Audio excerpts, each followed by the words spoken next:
الحمد لله الذي خلق الإنسان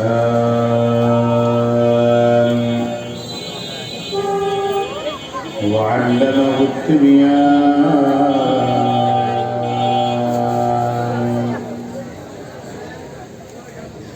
ونشهد أن لا إله إلا الله وحده لا شريك له لا ضد له ولا ند له ولا مثل له ونشهد أن سيدنا وسندنا وحبيبنا وطبيبنا وطبيب قلوبنا ومولانا محمدا عبده ورسوله صلى الله تعالى عليه وعلى آله وأصحابه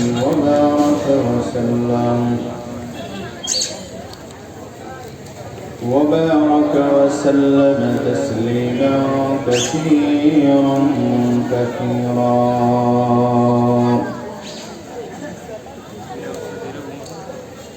أما بعد فقد قال الله تعالى في كلامه المجيد والفرقان الحميد: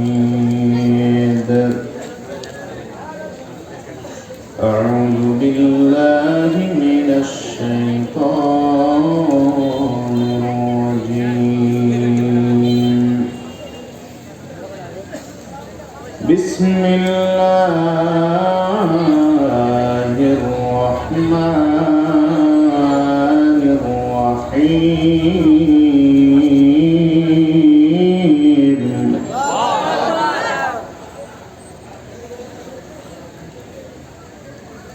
بسم الله الرحمن الرحيم.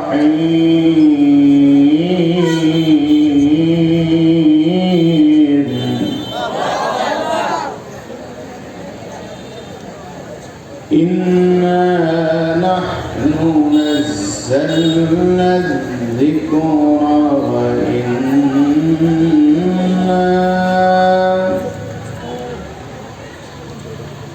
وإنا له لحافظون.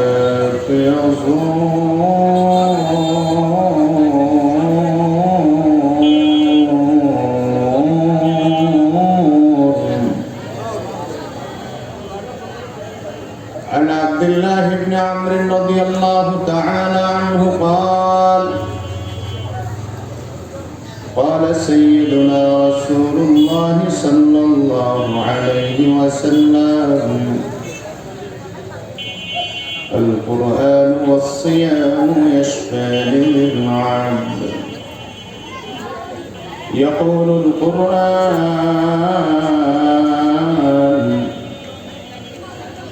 رب إني منعته النوم بالليل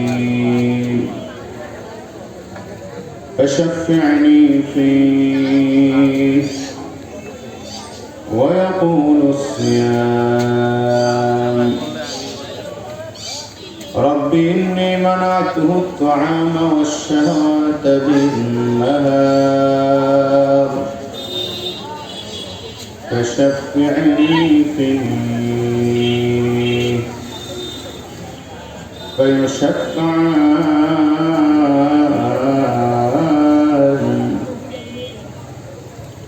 رواه البخاري أو كما قال النبي عليه الصلاة والسلام.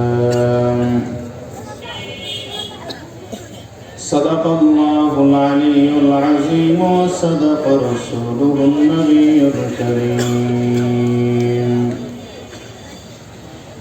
ونحن على ذلك من الشاهدين والشاكرين والذاكرين والحمد لله رب العالمين.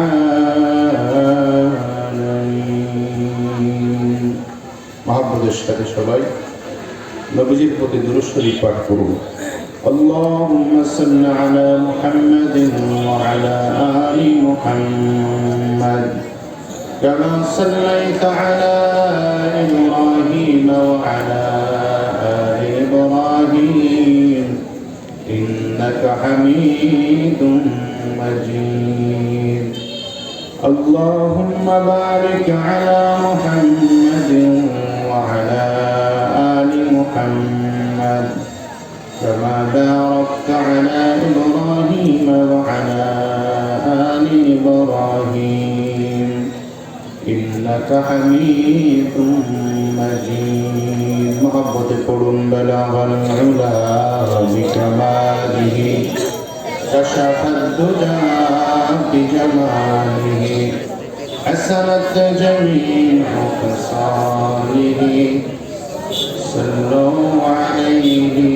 وآله بلغ العلا بكماله كشف الدجى بجماله حسنت جميع خصاله صلوا عليه मुझे को पवालो मुसाफिर न समझो मैं आया नहीं हूँ बुलाया गया हूँ मोहम्मद की रोज़ा देखा दे खुदाया दिखा दे मुझे मदीना मुनव्वरा बलगल उला बिकमालिही कशफत दुजा बिजमालिही हसनत जमीअ खसालिही सल्लु अलैहि व आलिहि जुरुशल आवाज करे जिक्र करो ला इलाहा इल्लल्लाह ला इलाहा इल्लल्लाह ला इलाहा इल्लल्लाह ला इलाहा इल्लल्लाह ला इलाहा इल्लल्लाह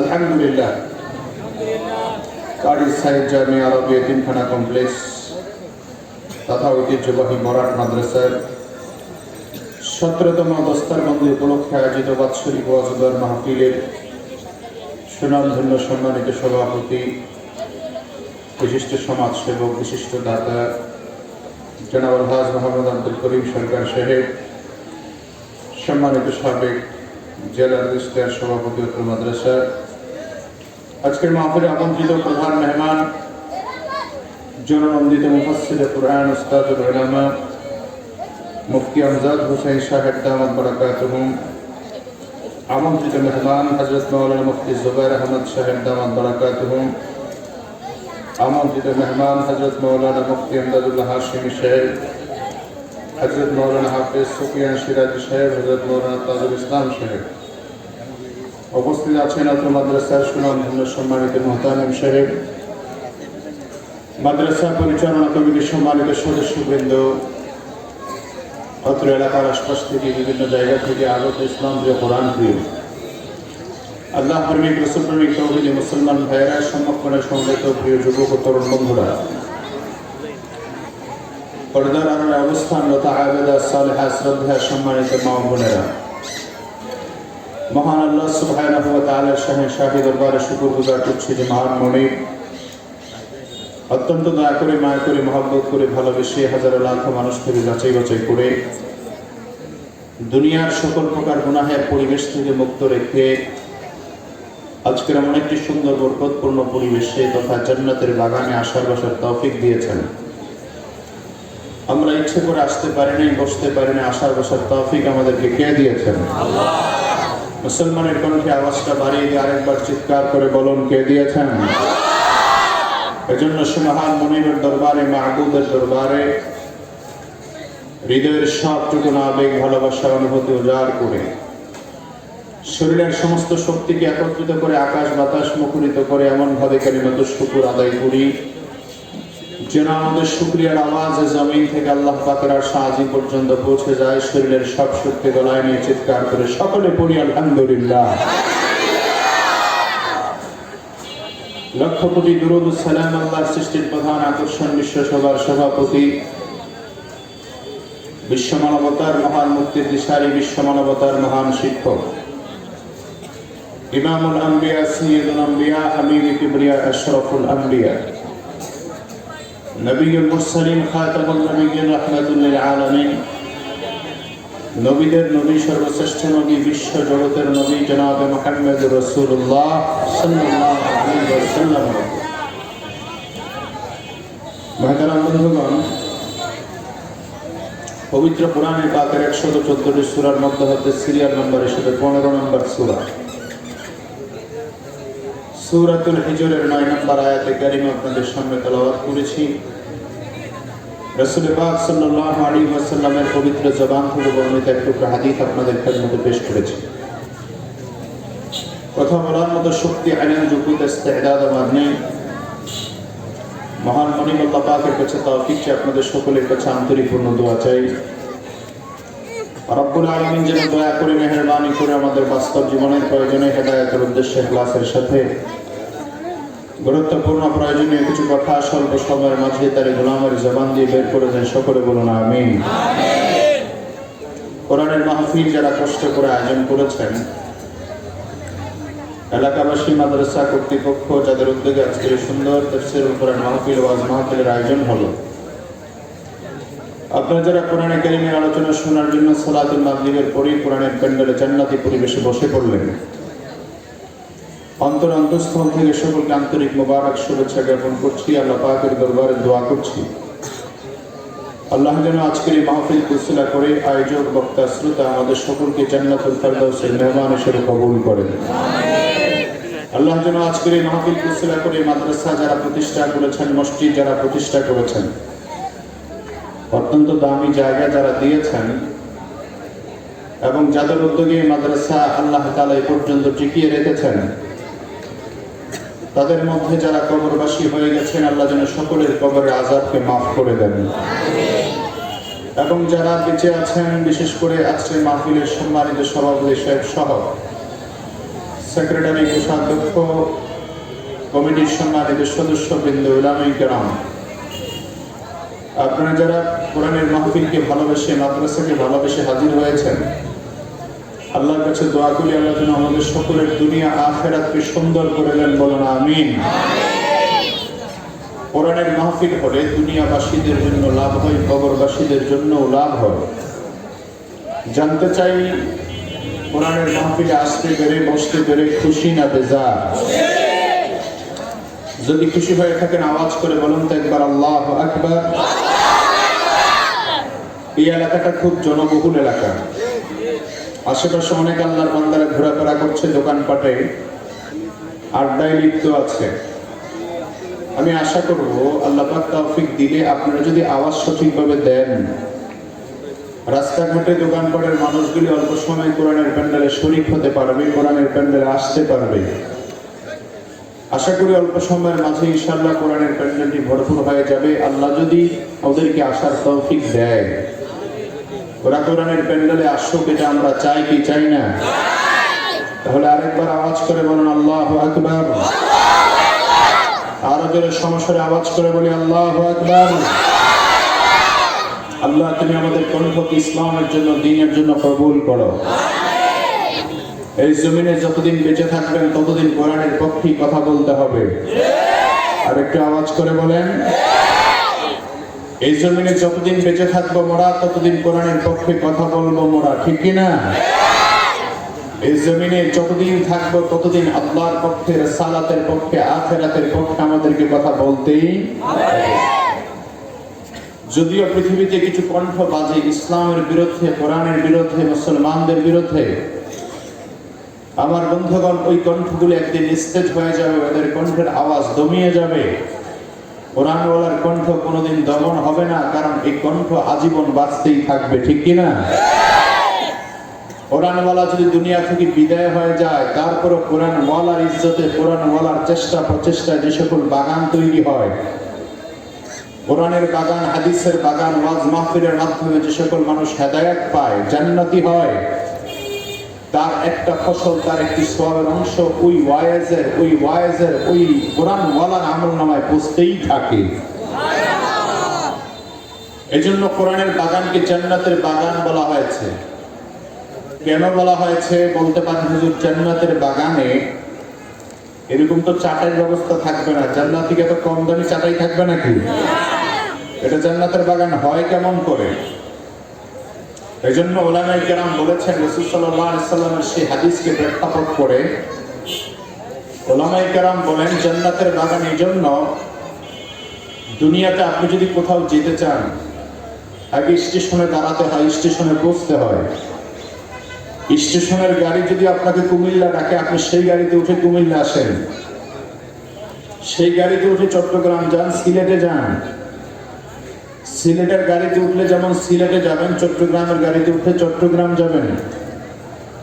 রাজধানী শহর ঢাকার সায়দাবাদ এলাকায় গাড়ি আপনাকে ডাকতেছে চট্টগ্রাম, এটা কিন্তু চট্টগ্রাম নয়, এটা স্টেশন। তার মানে আপনি স্টেশনে উঠলে, এই গাড়িতে উঠলে জায়গা মতো বুঝতে পারবেন।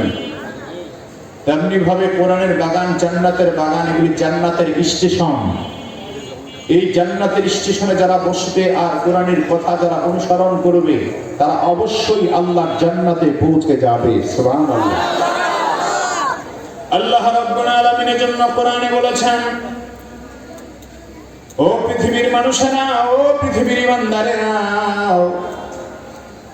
আমি আল্লাহ তাআলা আদমের সন্তান যখন দুনিয়াতে পাঠাইলাম, হযরত আদম আলাইহিস সালামকে আল্লাহ যখন পাঠালেন, আর হযরত আদমের সন্তানদেরকে আল্লাহ যখন জমিনে সৃষ্টি করবেন সিদ্ধান্ত নিলেন, রব্বুল আলামিন হযরত আদম আলাইহিস সালামকে পাঠাবেন। যেই সময় হযরত আদমকে আল্লাহ তাআলা সৃষ্টি করলেন, আর ফেরেশতাদেরকে বললেন, উসজুদু লি আদম, তোমরা আদমকে সিজদা করো। শয়তান, মরদুদ ছাড়া সব ফেরেশতারা হযরত আদমকে সিজদা করেছে। সুবহানাল্লাহ। সবাই সিজদা করেছে। সিজদা করেন একজন, সে কে? বলেন, সে কে? আল্লাহ তাআলা কোরআনে বলেছেন, وَإِذْ قُلْنَا لِلْمَلَائِكَةِ اسْجُدُوا لِآدَمَ فَسَجَدُوا إِلَّا إِبْلِيسَ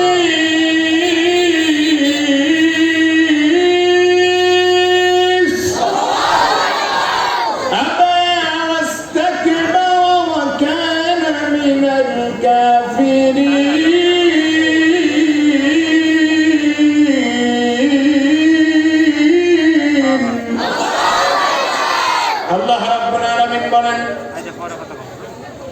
ও বিশ্ববাসী, স্মরণ করো সেই সময়ের কথা।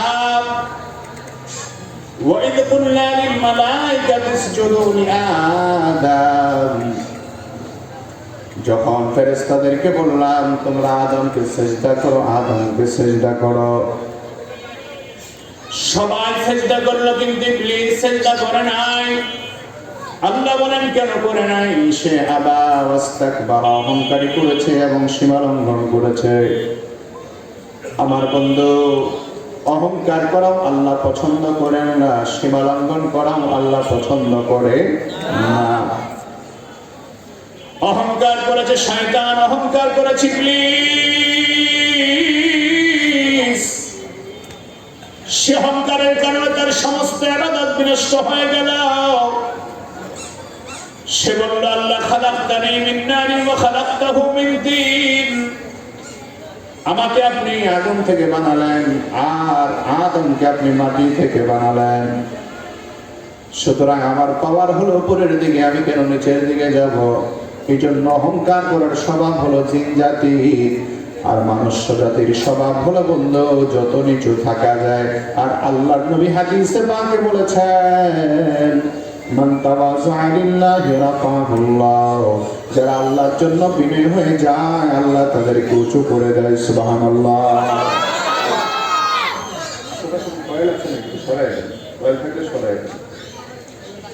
সেজন্য শয়তানের কাজ হলো বন্ধু অহংকার করা। এখন আমাদের মধ্যে অনেক মানুষ আছে অহংকার করি আমরা। যারা অহংকার করে বন্ধু, ওদের সাথে শয়তানের সাথে কোনো পার্থক্য নাই, ঠিক কিনা বলেন? শয়তান অহংকার করে চূর্ণ বিচূর্ণ হয়ে গেছে। আদম আলাইহিস সালাম অহংকার করে নাই, তাওয়াজু করেছেন, বিনয় হয়েছেন, বিনয়ী। এই জন্য আমাদেরকে সদা সর্বদা বিনয়ী থাকতে হবে, সদা সর্বদা নিচু কণ্ঠে কথা বলতে হবে, সদা সর্বদা মানুষকে সম্মান করা লাগবে, ঠিক কিনা? কিন্তু এখন আমাদের মাঝে অহংকারের এত মাত্রা বেড়ে গেছে, একটু টাকা বেশি হলে পরে মানুষকে কেয়ার করে না, ক্ষমতা থাকলে পরে কোনো মানুষকে মানুষ মনে করে না, অমানুষে পরিণত হয়, ঠিক কিনা বলেন? না বন্ধু, অহংকার করা যাবে না। আল্লাহর হাবিব সাল্লাল্লাহু আলাইহি ওয়াসাল্লামকে আল্লাহ বলেন হাদিসে কুদসিতে, অহংকার হলো আমি আল্লাহর চাদর, যারা অহংকার নিয়ে টানাটানি করে আল্লাহ বলেন আমি আল্লাহ তাআলা ওদের সব অহংকার চূর্ণ করে দেই, বিচূর্ণ করে দেই। অহংকার আল্লাহর চাদর, যারা আল্লাহর চাদর নিয়ে টানাটানি করে ওদেরকে আল্লাহ পাক দুনিয়াতেও লাঞ্ছিত করে, আখিরাতেও চিরশাস্তি আল্লাহ তাদের জন্য অনিবার্য রেখেছেন। এজন্য মুসলমান চিন্তা করতে হবে, আমরা এমন মাটির তৈরি, এমন মাটির সৃষ্টি, যে মাটির স্বভাব হলো নিচের দিকে যাওয়া। আমাদেরকেও সব সময় নিচের দিকে থাকতে হবে। মানসিকতা আমাদেরকেও সব সময় নম্র তবিয়ত রাখতে হবে। অহংকার করা যাবে না। অহংকার যদি আমরা রহমত থেকে দূরে সরে যায়, অহংকার করলে পরে মানুষ দুনিয়াতে লাঞ্ছিত হয়, অপমানিত হয়। যেমন অহংকার, ক্ষমতার অহংকার করেছিল ফেরাউন, ক্ষমতার অহংকার করেছিল নমরুদ, অহংকার অহংকার করেছে আবু জাহেল, যার জন্য আল্লাহ পাক দুনিয়াতে এমন লাঞ্ছনা করেছেন, দুনিয়ার মানুষ তাদের নাম পর্যন্ত রাখতে চায় না। শয়তান বলল, আমাকে আল্লাহ তুমি আদমের কারণে এত সম্মান দিলা, এত সম্মান দিয়া আদমের কারণে আমার অপমান দিলা, সুতরাং আমি তোমার কাছে এখন দাবি করছি, আল্লাহ আমার দাবিগুলি পূর্ণ করে দাও, আমার সব দাবি আল্লাহ পূর্ণ করে দাও। আল্লাহকে ইবলিস তোমার যা যা দাবি আছে সব করো, আমি তোমার সব দাবি পূর্ণ করে দিব। শয়তান এবার দাবি করলো, আল্লাহ আমাকে তুমি কিয়ামত পর্যন্ত হায়াত দাও। আল্লাহ কই দিলাম, তুমি আমাকে আল্লাহ মানুষের রন্ধ্রে রন্ধ্রে মিশার ক্ষমতা দাও। আল্লাহ বলেন দিলাম। শয়তান বলে, আল্লাহ এক এক সময় এক এক সূরত যেন আমি ধরতে পারি সেই ক্ষমতা দাও। আল্লাহ বলেন দিলাম। সব ক্ষমতা আল্লাহ দিলেন। এবার শয়তান আল্লাহকে চ্যালেঞ্জ করে বলেন, ওয়াকালা লাকুদান্না লাহুম সিরাতাকাল মুস্তাকিম।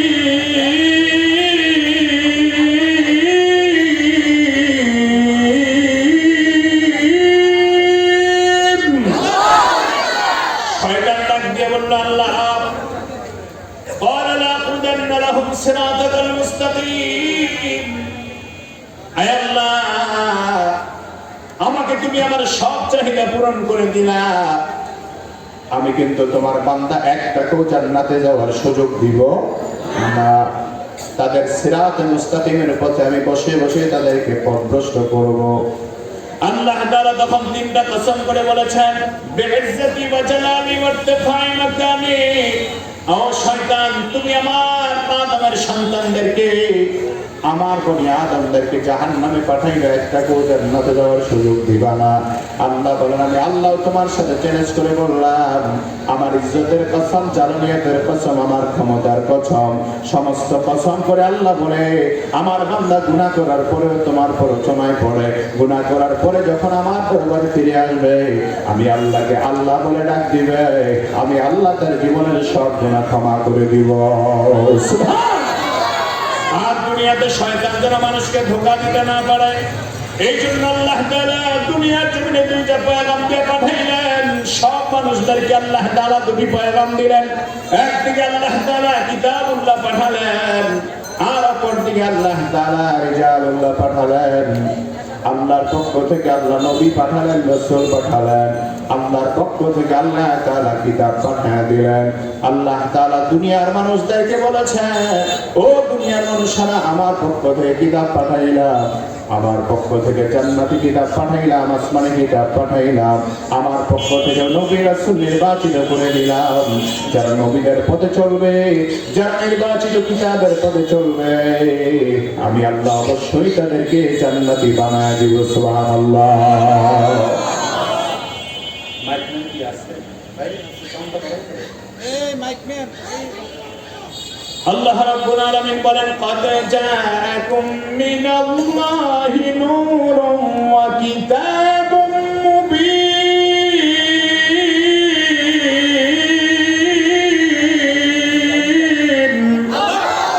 আল্লাহ বলে, বান্দা তোমাদের কাছে আমি আল্লাহ দুইটি পয়গাম দিলাম। এক পয়গাম হলো আসমানি কিতাব, আর এক হলো আমার পক্ষ থেকে নবী রাসূল পাঠাইলাম। قد جاءكم من الله نور وكتاب مبين। আমার পক্ষ থেকে নবীও পাঠাইলাম, রাসূলও পাঠাইলাম, আমার কিতাবও পাঠাইলাম। আমার বন্ধুগণ, কিতাবের মধ্যে আল্লাহ তাআলা সবচাইতে শ্রেষ্ঠ যে কিতাব আল্লাহ পাঠাইছেন, ওই কিতাবের নাম কি? জোরে আওয়াজ করে বলেন, সেই কিতাবের নাম কি? আল্লাহ তাআলা কোরআনকে পাঠালেন সবচাইতে শ্রেষ্ঠ করে। বন্ধু, এই কোরআন এমন এক মহান কিতাব, এমন এক আযীম কিতাব। এই কোরআন যেখানে নাজিল হয়েছে সেই জায়গা সম্মানিত। এই কোরআন যে রাতে নাজিল হয়েছে সে রাত বড় সম্মানিত। এই কিতাব যেই নবীর উপর নাজিল হয়েছে সেই নবী সবচাইতে সম্মানিত। আর এই কিতাব যে উম্মতের উপর নাজিল করা হয়েছে সে উম্মত হলো পৃথিবীর জমিনে সবচাইতে সেরা উম্মত। সুবহানাল্লাহ। আল্লাহ রাব্বুল আলামিন কোরআনে কারীম পাঠালেন, কোরআনে মনে আযীম কিতাব করে আল্লাহ পাঠালেন। আমার বন্ধুগণ, আযীম শব্দটাকে আল্লাহ তাআলা তিনটা বিষয়ের সাথে যুক্ত করেছেন। একটা হলো আল্লাহ তাআলা নিজেই হলেন আযীম, আর দুই নাম্বার হলো আল্লাহ কোরআনকে বলেছেন আযীম, আর তিন নাম্বার আল্লাহ রাসূলের আখলাককে বলেছেন আযীম। আল্লাহু আকবার। তিনটা জায়গাকে আল্লাহ আযীম বলেছেন। এক নম্বরে হলেন আল্লাহ আযীম, দুই নম্বরে হলেন বন্ধু আল্লাহর নবীর আদর্শ হলো আযীম, আর তিন নম্বর হলো আল্লাহ তাআলা কোরআনকে বলেছেন আযীম। আল্লাহ তাআলা পবিত্র কোরআনে এই জন্য বড় সুন্দর করে কোরআনের ব্যাপারে বলেছেন, ওয়ালাকাদ আতাইনাকা সাবআন মিনাল মাথানি ওয়াল কুরআনাল আযীম।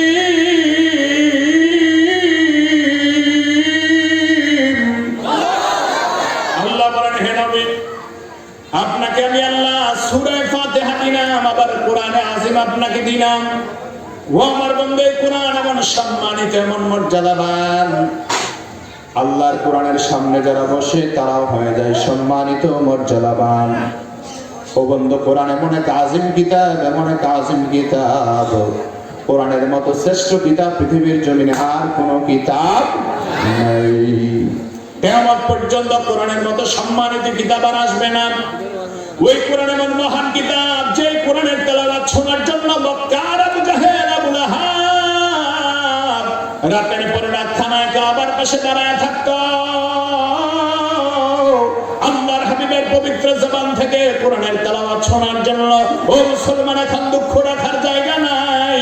আল্লাহর হাবিবের কণ্ঠের কোরআন শোনার জন্য আবু জাহেল, আবু লাহাব রাতের পর রাত দাঁড়ায় থাকতো।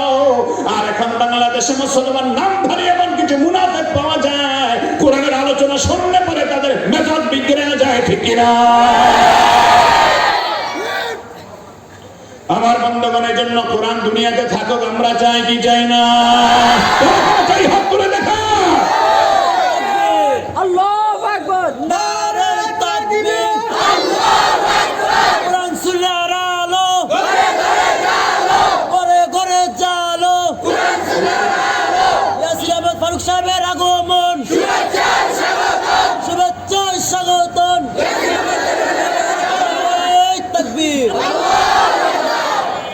জোরে বলেন আলহামদুলিল্লাহ। ওরা কোরআনের কথা শুনলে ওদের মেজাজ খারাপ হয়, অথচ আবু জাহেল পর্যন্ত কোরআন শুনতে পাগল ছিল।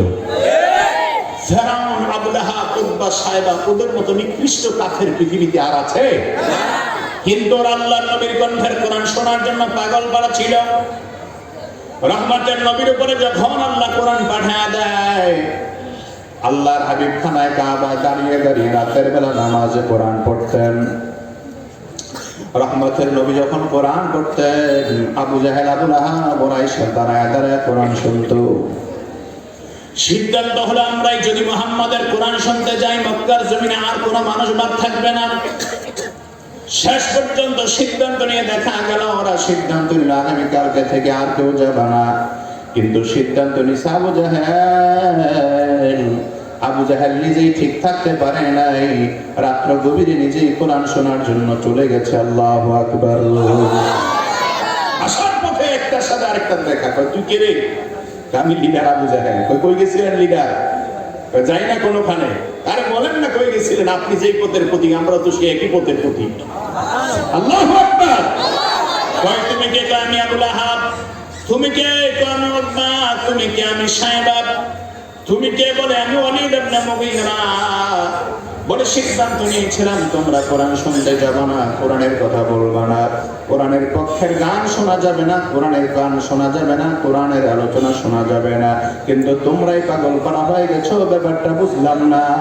বলে আমরা যখন রাতের বেলা ঘুমাইতে যাই, আল্লাহর কোরআনের কথা মনে পড়লে আর ঘুমাইতে পারি নাই। সুবহান। তারা এবার একটা সিদ্ধান্ত নিলে যৌথভাবে আল্লাহ বলেছেন, تسمعوا لهذا القرآن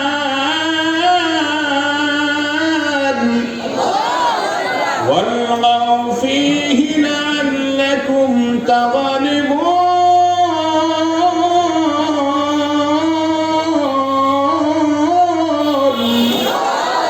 আল্লাহ বলে মক্কার কাফেররা সিদ্ধান্ত নিল, লা তাসমাউ লিহাদাল কুরআন, এই কোরআন তোমরা শুনতে আর যেতে পারবে না, কোরআনের কথা শুনতে যেতে পারবে না। ওয়াল্লাহু ফীহি, আর কোরআনের আলোচনার মাঝে তোমরা গন্ডগোল সৃষ্টি করবা, বাধা বিঘ্নতা সৃষ্টি করবা। লাআল্লাকুম তাগলিবুন, যাতে তোমাদের কণ্ঠের আওয়াজ কোরআনের আওয়াজের চাইতে উঁচু হয়ে যায়। আমার বন্ধুগণ, কোরআন শুনতে বাধা দিয়েছে আবু জাহেল, কোরআন শোনার জন্য বাধা দিয়েছে আবু লাহাব। আমার কোনো প্রশ্ন নাই, হিন্দু বৌদ্ধ খ্রিস্টানরা যদি কোরআন শুনতে বাধা দেয় কোনো প্রশ্ন নাই, কিন্তু মুসলমানের সন্তান মুসলমান দাবি করার পরে আল্লাহর কোরআনের ব্যাপারে যদি বাজে মন্তব্য করে মুসলমান, তখন আর সহ্য হয় না, সহ্য হয় না। ওই বাতিল তখন আর মুসলমান থাকে না, কাফেরে পরিণত হয়ে যায়। মুসলমান নবীর উম্মত কোরআন শোনার দরকার আছে না নাই? আল্লাহর কোরআন মানুষকে ভদ্র বানায়, আল্লাহর কোরআন মানুষকে সভ্য বানায়। আল্লাহর কোরআন মানুষকে কখনো ভদ্র বানায় না। তার বাস্তব প্রমাণ, যারা কোরআন বলা তারা সিগারেট পান করে না। কোন হুজুর সিগারেট খায়? কোরআনওয়ালা কোন হুজুর সিগারেট পান করে না। আবার দেখা যায় বন্ধু মদ খায় না, গাঁজা খায় না, ইয়াবা খায় না, ঠিক না? আবার বন্ধুগণ, সমাবেশ প্রোগ্রামে দেখা যায়, দুনিয়ার কোন রাজনৈতিক প্রোগ্রাম বলেন অথবা গানের অনুষ্ঠান বলেন, দেখা যায় বন্ধু যখন সংঘর্ষ সৃষ্টি হয়ে যায়, সংঘর্ষ সৃষ্টি হলে চেয়ার দিয়ে মারামারি শুরু হয়ে যায়। কিন্তু কোরআনের পরিবেশে কখনো মারামারির কোনো ঘটনা নাই। আমার বন্ধু শুধু তাই নয়, কোরআনের পরিবেশ এমন এক পরিবেশ, যারা দুই আঙ্গুলে সুখ টান দুঃখ টান দেয়, ওরা কিন্তু দুনিয়ার পরিবেশে বসে যদি প্রকাশ্য দুঃখ টান সুখ টান দিতে নাও পারে, চেয়ারের নিচে টেবিলের নিচে মাথাটা ঢুকাইয়াও হলো টান দুই একটা মারে। বলেন আপনারা কোরআনের মাহফিলে কেউ সিগারেট খায়? কথা কোন কারণ কোরআন মানুষকে সভ্য বানায়। পৃথিবীতে একটা খাবারই আছে যেটা টয়লেটে খাওয়া যায়, ওইটার নাম কি? জেরাবেলানের নাম কি? সিগারেট। ভালো না খারাপ? এখানে থাকতে পারেন হয়তো কেউ কেউ, আমি আদবের সাথে বলছি, এই স্বভাবটা চেঞ্জ করবেন, পরিবর্তন করবেন আমার বন্ধু। কারণ এটা নিজেই বলে আমি ক্যান্সারের কারণ, আমি স্ট্রোকের কারণ, আমি হার্ট অ্যাটাকের কারণ, আমি লিভার ধ্বংসের কারণ, ঠিক কিনা বলেন আমার বন্ধুগণ? সেজন্য আল্লাহ কোরআনের মঞ্চে যারা বসে ওরা ভদ্র হয়, ওরা নম্র হয়, ওরা স্বভাব বলা হয়। কারণ আল্লাহ তাআলা কোরআনে বলেছেন কোরআন যারা মানবে, কোরআনের পক্ষে যারা আসবে, ওরাই হলো মুত্তাকি, ওরাই হলো ভদ্র। সেজন্য আমার বন্ধুগণ কোরআন এমন এক আযীম কিতাব করে আল্লাহ পাঠিয়েছেন। ওই মক্কার কাফেররা সিদ্ধান্ত নিল কোরআন শুনতে কেউ যায় না, কেউ যায় না, কেউ যায় না। ও আমার মুসলমান, কোরআন শুনতে না যাওয়ার ব্যাপারে আবু জাহেল আইন পাস করেছে, আবু লাহাব বদমাশাই আইন পাস করেছে। দুনিয়ার কোন মুসলমান কোরআন শোনার ব্যাপারে আইন পাস করতে পারে না।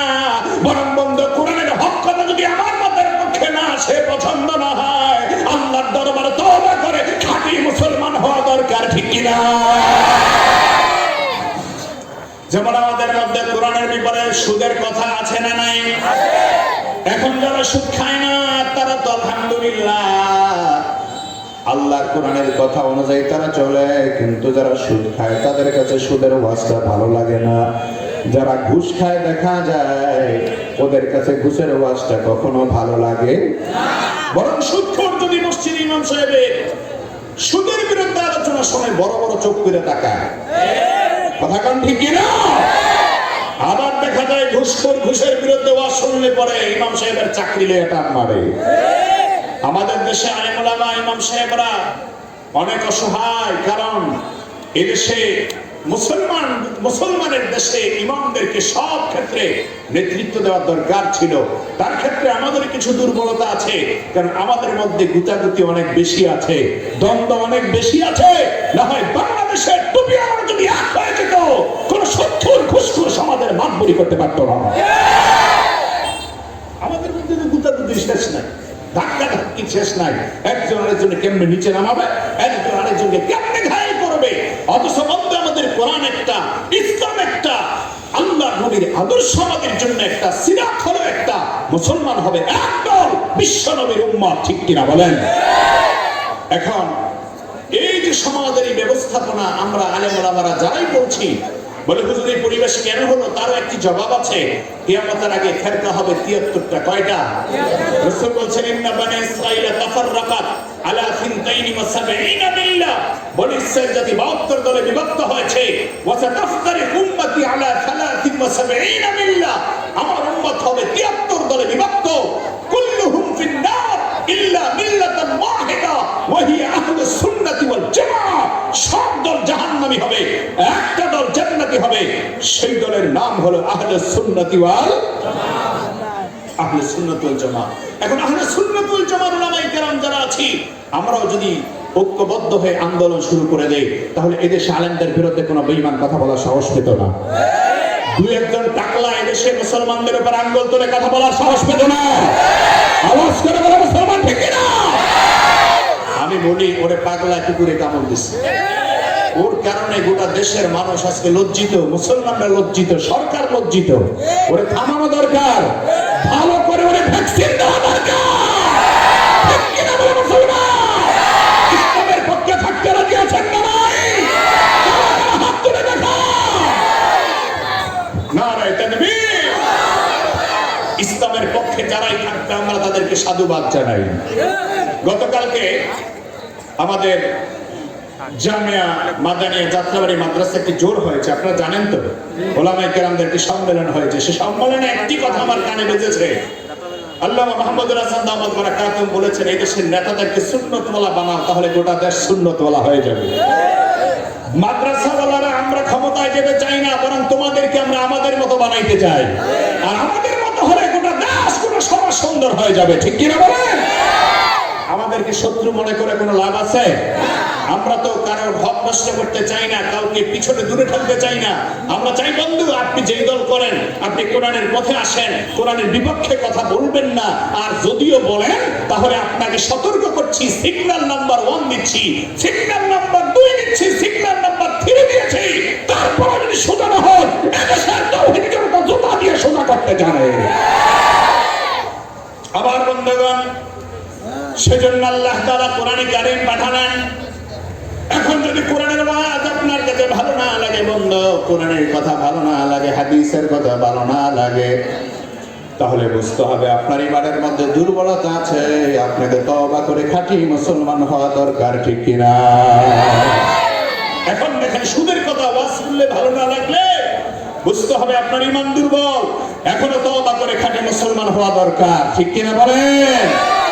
আর যদি বন্ধু কোরআনের হক কথা ভালো লাগে তাহলে আলহামদুলিল্লাহ, ভালো না লাগলে তওবা করতে হবে। আপনি চাইলে কিন্তু কোরআনকে পরিবর্তন করতে পারবেন না, কারণ কোরআন কারীম পাঠিয়ে দিয়েছে কে? আল্লাহ তাআলা পবিত্র কোরআনে বলেছেন, ইন্না নাহনু নাযালনা যিকরা ওয়া ইন্না লাহু লাহাফিযুন।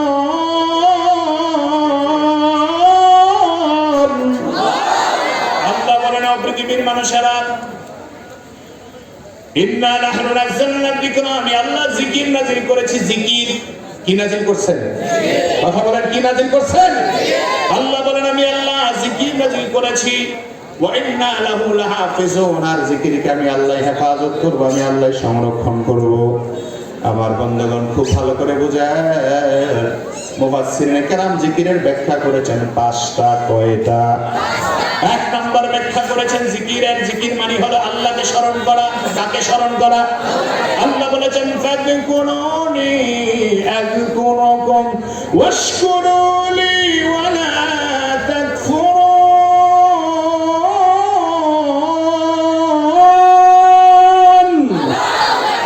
আল্লাহ রাব্বুল আলামিন বলে, বান্দা তুমি যদি আমারে স্মরণ করো আমি আল্লাহ তোমাকে স্মরণ করব রে গোলাম।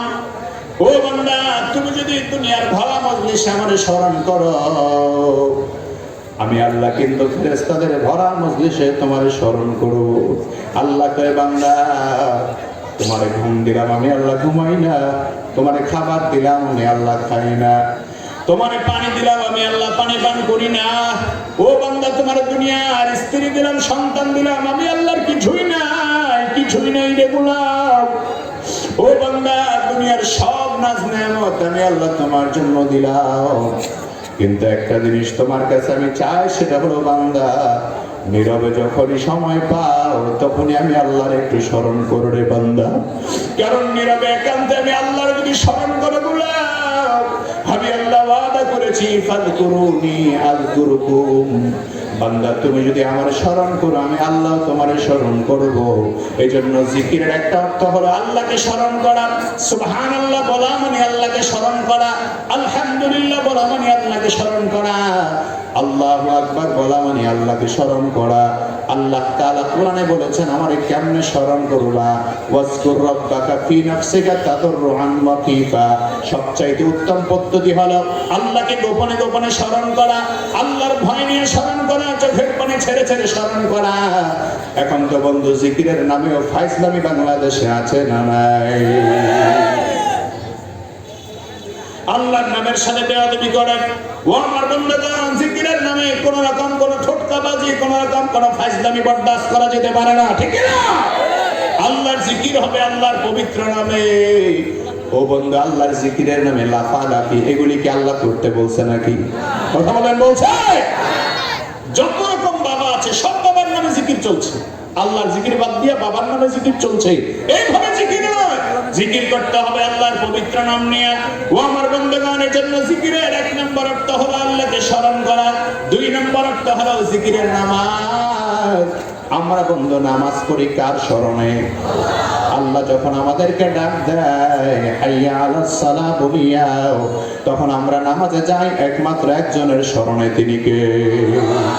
আল্লাহু আকবার, আল্লাহু আকবার, আল্লাহু আকবার, আল্লাহু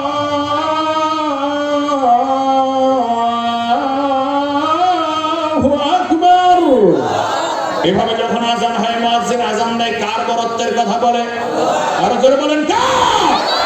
আল্লাহ বলছে গোলাম তুমি যখন নামাজে যাও তখন আমার স্মরণে যাও। সূরাতুল জুমাতে আল্লাহ বলেছে বান্দা ইযা নুদিয়া লিস-সালাতি মিন ইয়াউমিল জুমআতি ফাসআউ ইলা যিকরিল্লাহ।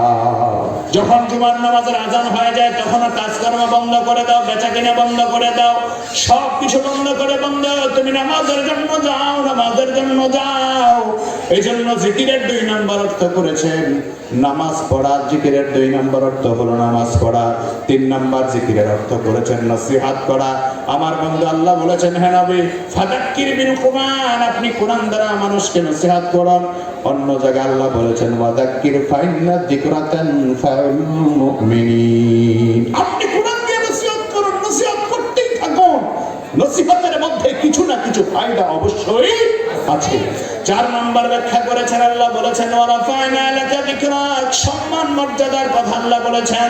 জিকির মানে হলো সম্মান, জিকির মানে হলো মর্যাদা।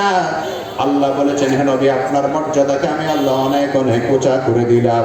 5 নম্বর ব্যাখ্যাটা তাফসীরে ইবনে কাসির বলা করে বলেন 5 নম্বর ব্যাখ্যা হলো বন্ধু জিকির মানে আল্লাহর কোরআন। জোরে আওয়াজ করে বলেন আল্লাহু আকবার। আল্লাহ তাআলা জিকিরের কথা বলেন ইন্না নাহনু নাযালনা যিকরা ইন্না নাহনু নাযালনাল কুরআন, আমি আল্লাহ কোরআন নাযিল করে দিলাম।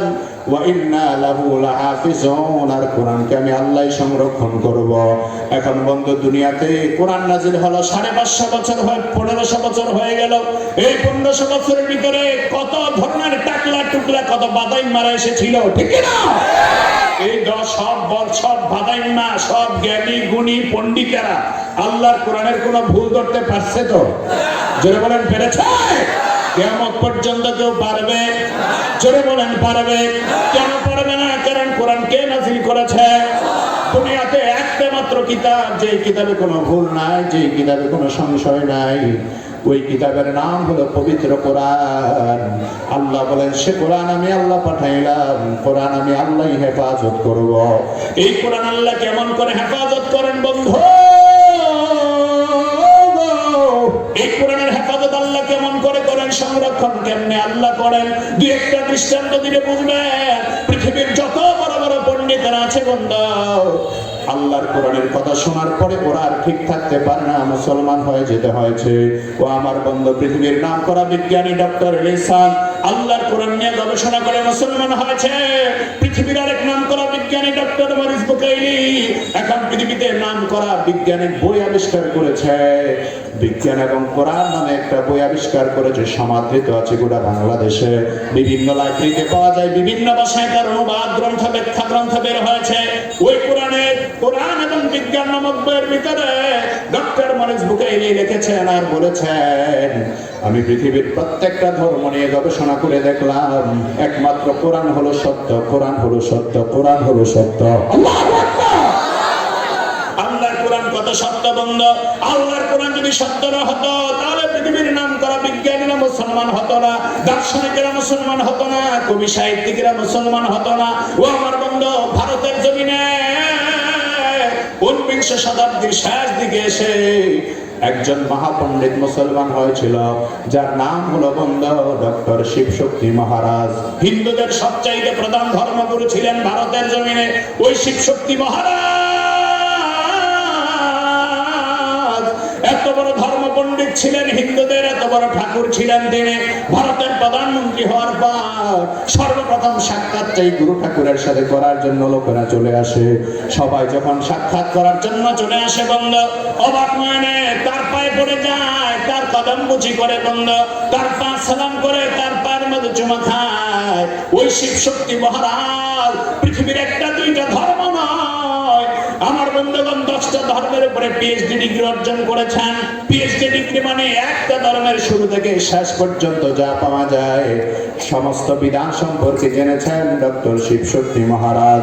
সমস্ত বিধান সম্পর্কে জানার পরে হঠাৎ করে একদিন তার মনে সন্দেহ সৃষ্টি হয়ে গেল, আমি এতগুলি ধর্ম পণ্ডিত এত বড় ধর্মের ধর্মের উপরে পিএইচডি করলাম, আমার এখন ইসলাম সম্পর্কে জানা দরকার, আমার কোরআন সম্পর্কে জানা দরকার। কারণ ইসলামের অনেক আলোচনা শুনি, কোরআনের অনেক কথা আমি শুনতে পাই, এখনো পর্যন্ত কোরআনের ব্যাপারে কোনো গবেষণা আমার নাই। তাহলে কোরআন নিয়ে একটু গবেষণা আমি শুরু করে দেই। ডক্টর শিবশক্তি মহারাজ কোরআন নিয়ে গবেষণা শুরু করলেন। এরাবিক একটা বিশ্ববিদ্যালয়ে ভর্তি হওয়ার পর আল্লাহর কোরআন নিয়ে গবেষণা শুরু করলেন ডক্টর শিবশক্তি মহারাজ। গবেষণা করার পরে আল্লাহর কোরআনের উপর পূর্ণ আস্থা এনেছেন, পূর্ণ বিশ্বাস আনার পরে একদিন রাতের বেলা তার স্ত্রীকে ডেকে বলেন, প্রাণের বিবি রে, সম্মান মর্যাদা তো আল্লাহ আমারে কম দেয় নাই, অনেক সম্মান পেয়েছি, অনেক মর্যাদা দুনিয়ায় পেয়েছি। ও আমার প্রাণের বিবি, আমার মনে একটা চিন্তা জাগ্রত হলো, পৃথিবীর সবগুলি ধর্মগ্রন্থের উপরে মোটামুটি আইডিয়া করলাম, আমি নিজেও 11টা ধর্মের উপরে পিএইচডি করলাম, গবেষণা করলাম, কিন্তু আমি ইসলাম ধর্মের উপরে পিএইচডি করার পরে আমার চোখ কান খুলে গেছে। আমার মন বলছে পৃথিবীর জমিনে যদি সত্য ধর্ম থাকে সেটা হলো ইসলাম, আর পৃথিবীর জমিনে সত্য কোনো ধর্মীয় বিধান থাকে সেটার নাম হলো কোরআন। শিবশক্তি ডাক দিয়ে বলেন, প্রাণের বিবি তুমি আমাদের পরামর্শ দাও, যদি আল্লাহর কোরআন সত্যই হয়ে থাকে তাহলে আমার জীবনের সমস্ত কামাই রোজগার দিয়া কিয়ামতের ময়দানে জাহান্নামের আযাব থেকে আমার কেউ বাঁচাইতে পারবে না, বাঁচাইতে পারবে না। যদি আল্লাহর কোরআন সত্য হয়ে থাকে রে বিবি, আমার যখন কবরে নিয়ে যাবে, ওই অন্ধকার কবরে আমার আপনজন কেউ থাকবে না, কেউ থাকবে না, কেউ থাকবে না। যদি আল্লাহর কোরআন নিয়ে আমি কবরে যাই, আল্লাহর কোরআনের উপরে বিশ্বাস রেখে কবরে যাই, আশা করা যেতে পারে কোরআন আমার জন্য সুপারিশ করবে, আমি জান্নাতি হয়ে যেতে পারবো। আর যদি কোরআন মেনে না যাই তাহলে কবরের ভিতরে জাহান্নামের আগুনে জ্বলতে হবে আমাকে। যদি কবরের ভিতরে জাহান্নামের আগুনে জ্বলা লাগে, ওই অন্ধকার কবরে আমার মা নাই, বাপ নাই, বন্ধু নাই, বান্ধব নাই, আমার আপনজন বলতে কবরের ভিতরে কেউ নাই, কেউ নাই।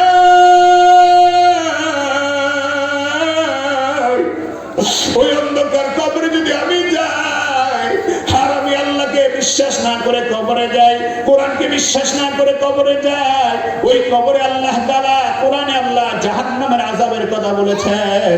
জাহান্নামের আযাব যদি সত্য হয় তাহলে জাহান্নাম থেকে বাঁচার কোনো উপায় আমার নাই। আমি তোমার কাছে পরামর্শ চাই, বলো বিবি আমি কি করতে পারি?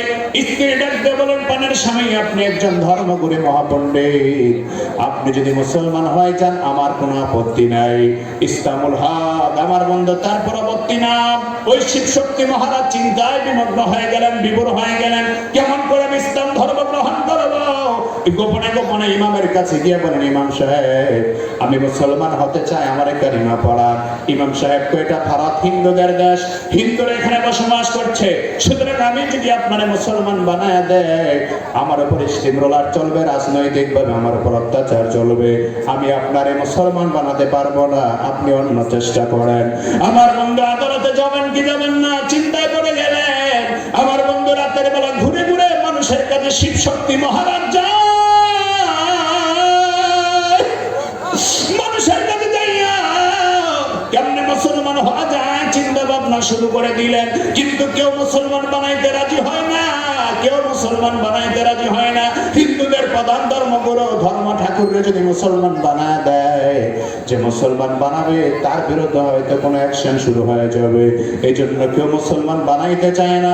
ওই শিবশক্তি মহারাজ শেষ পর্যন্ত ফাঁকে ফাঁকে বন্ধু নামাজের সময় হলে নামাজ আদায় করে, আমার বন্ধু নামাজের সময় হলে নামাজ পড়ে, আমার নবীর জীবনী সংক্রান্ত বিষয়গুলি পড়তে থাকে, ও আমার বন্ধু আল্লাহর কোরআনে পড়তে থাকে। এখনো মুসলমান হয় না, হৃদয়ের বড় শূন্যতা কাজ করতে লাগলো, আমি এখনো মুসলমান হতে পারি না। যদি আজকে রাত্রে আমি মারা যাই,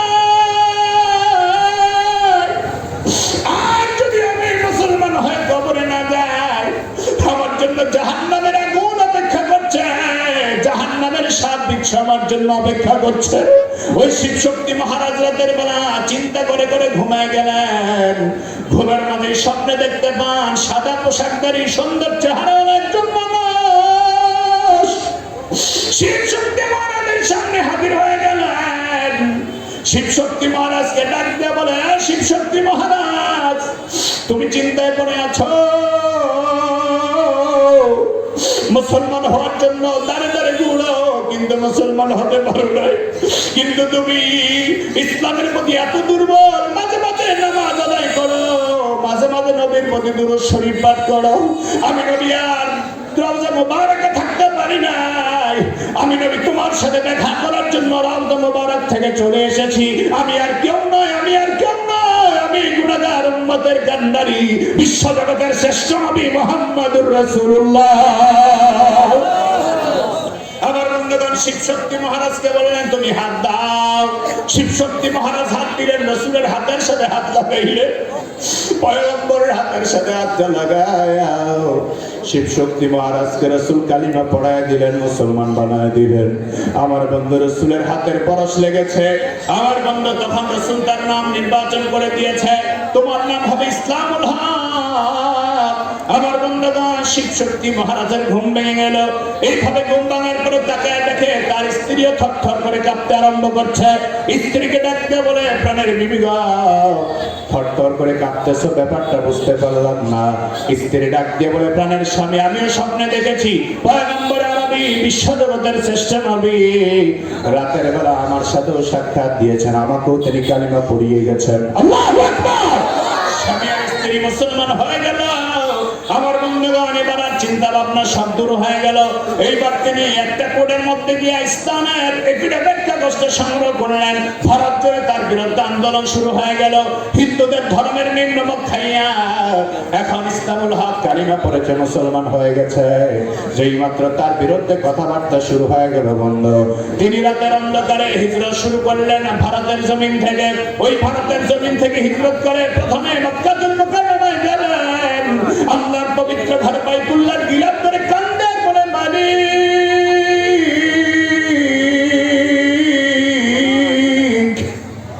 আমি আমার সব সম্পদ বিসর্জন দিয়া তোমার পবিত্র কালিমা ইসলামের কালিমা গ্রহণ করেছি। আল্লাহ, তোমার দরবারে আমার ফরিয়াদ, তুমি আমার কিয়ামতের ময়দানে লাঞ্ছিত করিও না। আল্লাহর নবীর রওজা মুবারকের পাশে যাইয়া আল্লাহর নবীর রওজা মুবারকে কান্দে।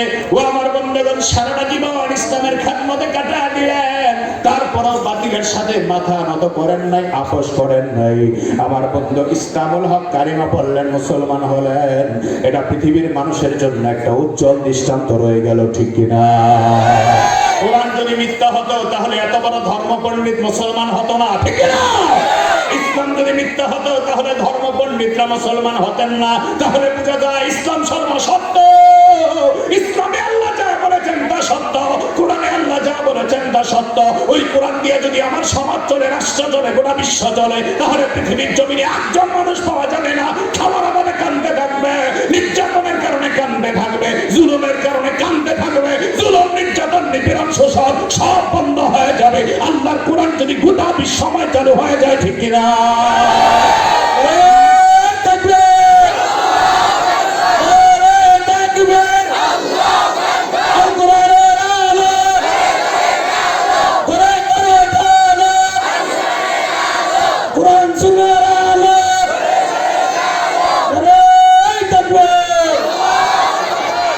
সেই জন্য আমার বন্ধুগণ, আবারও প্রশ্ন করতে চাই, কোরআন নাযিল করেছে কে?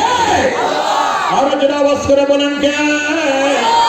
আল্লাহ বলেছেন, কোরআন আমি আল্লাহ নাযিল করলাম, কিয়ামত পর্যন্ত কোরআন আমি আল্লাহ হেফাজত করব। একটা বাস্তব দৃষ্টান্ত দিয়ে আলোচনা শেষ করতে চাই। কষ্ট হচ্ছে? ও শাহ ওয়ালিউল্লাহ মুহাদ্দিস দেহলভী রাহমাতুল্লাহি আলাইহি, ওনার নাম আপনারা শুনেছেন। গোটা বিশ্বের মুহাদ্দিস জগতের উজ্জ্বল নক্ষত্র শাহ ওয়ালিউল্লাহ মুহাদ্দিস দেহলভী। আল্লাহু আকবার। সমস্ত পীরের সনদ শাহ ওয়ালিউল্লাহ মুহাদ্দিস দেহলভী রাহমাতুল্লাহির কাছে, আবার হাদিসের সনদগুলি মুহাদ্দিস দেহলভীর কাছে। পীরানির ওস্তাদ, আবার হাদিসের ওস্তাদ। আল্লাহু আকবার। আমার বন্ধুগণ, শাহ ওয়ালিউল্লাহ মুহাদ্দিস দেহলভী রাহমাতুল্লাহির আব্বা জান ছিলেন আব্দুর রহিম মুহাদ্দিস দেহলভী। শাহ আব্দুর রহিম মুহাদ্দিস দেহলভী রাহমাতুল্লাহি আলাইহি মানুষকে ভাবে নসিহত করছেন, কোরআন হলো সত্য। এক খ্রিস্টান দ্বারা একটা হুজুর ওয়াজ বন্ধ করেন। এখন দেখেন না, কোন কোন জায়গায় ওয়াজ বন্ধ করতে চায়, ঠিক কিনা বলেন? আমাদেরকে খুব খেয়াল করতে হবে বন্ধু। কোরআনের হক কথা বললে যদি আপনার শরীরে লাগে, খারাপ লাগে, বুঝতে হবে আপনার ইমানের ব্যাটারিটা দুর্বল হয়ে গেছে, চার্জ করা দরকার। তওবা করা দরকার, ঠিক কিনা বলো মুসলমান? কোরআনের সত্য কথা বলা যদি আমাদের অপরাধ হয়, তাহলে তো সব অপরাধ আল্লাহর গায়ে পড়বে, নাউজুবিল্লাহ। কারণ আল্লাহই তো সব সত্য কথা বলেছেন, ঠিক কিনা বলেন? সেজন্য এক খ্রিস্টান দাঁড়িয়ে বলে, হুজুর আপনার ওয়াজ বন্ধ করে। কেন? বলে কোরআন সত্য নয়, কোরআন হলো মিথ্যা, বাইবেল হলো সত্য। জোরে কোন নাউজুবিল্লাহ। কোরআন কি মিথ্যা, কোরআন কি? ও বলতেছে, খ্রিস্টান বলতেছে কোরআন হলো মিথ্যা, বাইবেল হলো সত্য। আব্দুর রহিম মুহাদ্দিস দেহলভী তার চ্যালেঞ্জটাকে গ্রহণ করে বললেন, কোন দিন কোন সময় প্রমাণ করবা? আমি প্রমাণ দিব কোরআন হলো সত্য, আর তুমি প্রমাণ দিবা বাইবেল হলো সত্য। যদি তোমারটা সত্য প্রমাণিত হয়, আমি অগোচরে সাথে সাথে খ্রিস্টান ধর্ম গ্রহণ করবো। আর যদি আমার কোরআন সত্য প্রমাণিত হয়, তাহলে তুমি বলো তুমি মুসলমান হইবে কিনা? খ্রিস্টান কয়, হ্যাঁ আমিও মুসলমান হব। চালাক তো, খুব চালাক। খ্রিস্টান আসছে, দিন তারিখ ঠিক হয়ে গেছে, গোটা এলাকায় এলান হয়ে গেছে, হাজার হাজার লক্ষ লক্ষ জনতা উপস্থিত হয়ে গেছে। সেই উপস্থিত জনতার সম্মুখে আব্দুর রহিম মুহাদ্দিস দেহলভী বললেন, আগুনের কুণ্ডলী জ্বালাও। আর বললেন আগুনের কুণ্ডলী জ্বালায়। আগেই সিদ্ধান্ত নিলেন আগুনের কুণ্ডলী জ্বালানো হবে, তুমি বাইবেল আগুনে ফেলবা, আমি কোরআন ফেলবো। যেটা জ্বলবে না সেটা সত্য, যেটা জ্বলে যাবে সেটা মিথ্যা। যেটা জ্বলবে না ওইটা সত্য, যেটা জ্বলে যাবে ওইটা মিথ্যা। কথা বুঝতেছেন? আগুনের কুণ্ডলী জ্বালানো হলো বাংলা। যেই মাত্র আগুনের কুণ্ডলী জ্বালিয়েছে, আগুনের কুণ্ডলী জ্বালাবার পরে দেখা যায় খ্রিস্টান তো বড় চালাক। সে করছে কি, বাইবেলের উপর দিয়া এমন এক কেমিক্যাল মিশ্রণ করে এনেছে, আগুনের মধ্যে ছেড়ে দিলে আগুন তাকে পুড়বে না। এমন কেমিক্যাল পৃথিবীতে আছে, আপনারা যদি আগুনে পোড়া দেওয়া হয়, ওই কেমিক্যাল মাথায় আগুনে জ্বলতে থাকবেন, কিন্তু আপনি একটু পুড়বেন না। এখন আধুনিক বিজ্ঞান এত কিছুর আবিষ্কার করেছে, এখন সেই কেমিক্যাল ওই সময় আবিষ্কার হয়েছে, কেমিক্যাল মিশ্রণ করে বাইবেলের গিলাপের উপর লাগিয়ে নিয়ে এসেছে। আর বলছে আব্দুর রহিম মুহাদ্দিস দেহলভী, আমি কিন্তু কোরআনকে, আমি কিন্তু আমার বাইবেল ফেলবো। আব্দুর রহিম মুহাদ্দিস কয়, তোমার বাইবেলটা ফেলার আগে আমি একটু দেখতে চাই। আল্লাহু আকবার। আলেমরা আমাদের বুদ্ধি আছে না নাই? জোরে কান আছে না নাই? তোমার বাইবেলটা ফেলার আগে আমি বাইবেলটা দেখতে চাই। আমার কোরআনটাও তুমি চ্যালেঞ্জ করে কোরআনটাকে পরীক্ষা করবা। খ্রিস্টান কয়, হুজুর সব মানবো, কিন্তু বাইবেল দিতে পারবো না, কারণ দিলেই ধরা খেয়ে যাবে, এটার মধ্যে কেমিক্যাল আছে।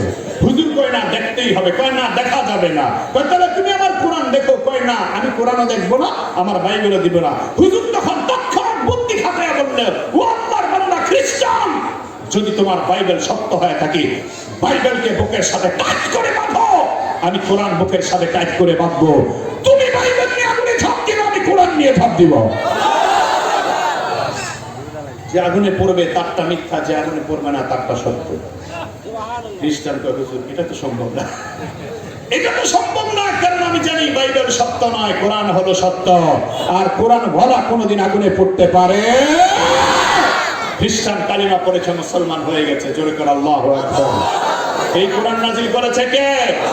যদি আগুন লেগে ধ্বংস হয়, যদি আগুন লেগে ধ্বংস হয় পৃথিবীর সব বইয়ের দোকান, তবে বিশ্ব থেকে হারাবে না পবিত্র কোরআন। সারা পৃথিবী আগুন লেগে ধ্বংস হয়ে গেল, আল্লাহর কোরআন কখনো ধ্বংস হবে? জোরে বলেন হবে? এই কোরআনকে সম্মান করতে রাজি আছেন? কোরআন বলা আলেমদেরকে সম্মান করতে রাজি আছেন? না আলেমদের বিরুদ্ধে সমালোচনা করবেন? আমাদের দেশের টাকায়, মানুষের টাকায় অনেকেই দেখা যায় গাড়িতে চড়ে, হেলিকপ্টারে চড়ে। আলেম ওলামারা এই দেশে গাড়িতে চড়ে, হেলিকপ্টারে চড়ে নিজের জন্য দুর্গ আর সন্ধি বানায় না, বরং এই দেশের আলেম ওলামাদের টাকায় মসজিদ নির্মাণ হয়, মাদ্রাসা নির্মাণ হয়। আলেম ওলামাদের টাকা কখনো সিনেমা হল নির্মাণ হয় না, ঠিক কিনা বলেন? তাহলে পিছনে পিছনে আলেমরা আমাদের বদনাম না করে, সমালোচনা না করে, কারো ভুল দেখলে আপোষে সংশোধন করে দিবেন। আলেমরা আমার আপনাদের প্রকৃত বন্ধু, ঠিক কিনা বলেন? সর্বশেষ একটা উদাহরণ দিয়ে আলোচনা শেষ করব। সেটি হচ্ছে কোরআনের সাথে গিলাপের সম্পর্ক থাকার কারণে 30 টাকা দামের মার্কিন কাপড়ের গিলাপ এত সম্মানিত হয়ে যায়, আপনি কোরআন পড়তে গিয়ে গিলাপে পা লাগলে সেই গিলাপে আপনি চুমো দেন। কেন? কোরআনের সাথে সম্পর্ক। ও মুসলমান, একটা গিলাপের সম্পর্ক কোরআনের সাথে হওয়ার কারণে তার দাম যদি বাড়ে, ওই কোরআনের সাথে যদি আমার বুকের সম্পর্ক হয়, আমার কলিজার সম্পর্ক হয়, আমার আত্মার সম্পর্ক হয়, আমার আপনার দাম বাড়বে না কমবে?